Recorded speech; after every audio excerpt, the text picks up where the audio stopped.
বিভিন্ন রকম পোলাওয়ের মধ্যে বাসন্তী পোলাওটা মিষ্টি মিষ্টি হওয়ার কারণে খেতে কিন্তু বেশ লাগে। আর রান্না করাটাও খুবই সহজ। চলুন আজ রান্না করছি মজাদার বাসন্তী পোলাও। একটা বাটির মধ্যে 2 কাপ চিনি গুঁড়া চাল নিলাম। পানি দিয়ে ততক্ষণ পর্যন্ত ধুয়ে নিব যতক্ষণ না স্বচ্ছ পানি আসছে। একটা স্ট্রেনারে নিয়ে ছড়িয়ে রেখে দিচ্ছি যাতে পানিগুলো পড়ে যায়। পানিগুলো এখন পড়ে গেছে, তবে নিচের চালগুলো ভেজা ভেজা আছে। এ কারণেই একটা ছড়ানো প্লেটের মধ্যে দিয়ে রেখে দিচ্ছি পুরোপুরি শুকিয়ে যাওয়া পর্যন্ত। দেখুন চালগুলো এখন এরকম ঝরঝরে হয়েছে। এবার এর মধ্যে দিয়ে দিচ্ছি 2 টেবিল চামচ ঘি, আদা বাটা দিয়ে দিলাম 1 চা চামচ, গরম মশলার গুঁড়া 1 চা চামচ, হলুদ গুঁড়া আধা চা চামচ। এবার সবকিছুকে খুব ভালো করে মিশিয়ে নিচ্ছি। মেশানো হয়ে গেলে একটা পাশে রেখে দিয়ে চলে আসলাম চুলায়। প্যানে তেল আর ঘি গরম করে নিলাম। দিয়ে দিলাম সাদা এলাচ আর দারচিনি, সেই সাথে একটি তেজপাতা।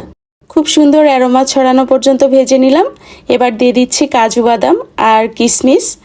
তবে কিশমিশটা পরে দিবেন, না হলে কিন্তু পুড়ে যাবে। কিছুটা উঠিয়ে রাখছি গার্নিশিংয়ের জন্য। এবার এর মধ্যেই মাখিয়ে রাখা চালগুলো দিয়ে দিলাম। মিডিয়াম টু লো হিটে চালগুলোকে প্রায় 5 থেকে 7 মিনিটের মতো ভেজে নিব। চালটাকে যত ভালোভাবে ভেজে নেওয়া যাবে পোলাওটা ততটা ঝরঝরে হবে। 7 থেকে 8 মিনিটের মতো ভেজে নিয়ে 2 কাপ চালের জন্য 4 কাপ ফুটন্ত গরম পানি দিলাম। দিয়ে দিলাম লবণ 1 চা চামচ আর কয়েকটি কাঁচামরিচ। কাঁচামরিচের মুখের অংশ কেটে দিয়েছি। ঢাকনা দিয়ে দিলাম। ঢাকনার ছিদ্রটাকেও টিস্যু দিয়ে বন্ধ করে দিলাম। চুলার আঁচ মিডিয়াম টু লোয়ে রেখে অপেক্ষা করব 7 থেকে 8 মিনিটের জন্য। 8 মিনিট পরে ঢাকনা খুলে 1 টেবিল চামচ চিনি দিলাম। চাইলে আপনারা চিনির পরিমাণটা আরও বাড়িয়ে দিতে পারবেন।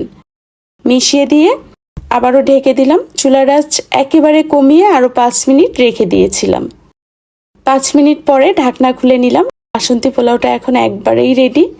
দেখুন কতটা ঝরঝরে হয়েছে। সার্ভ করার জন্য আমি একটা বাটির মধ্যে কিশমিশ, কাজু বাদাম আর মরিচ দিলাম। বাসন্তী পোলাও দিয়ে একটু চেপে চেপে বসিয়ে নিতে হবে।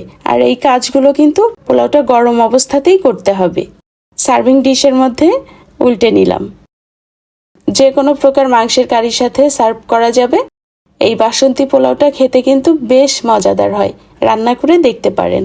রেসিপি ভালো লাগলে ফ্রেন্ডস ও ফ্যামিলির সঙ্গে শেয়ার করবেন। ভালো থাকবেন সবাই। আল্লাহ হাফেজ।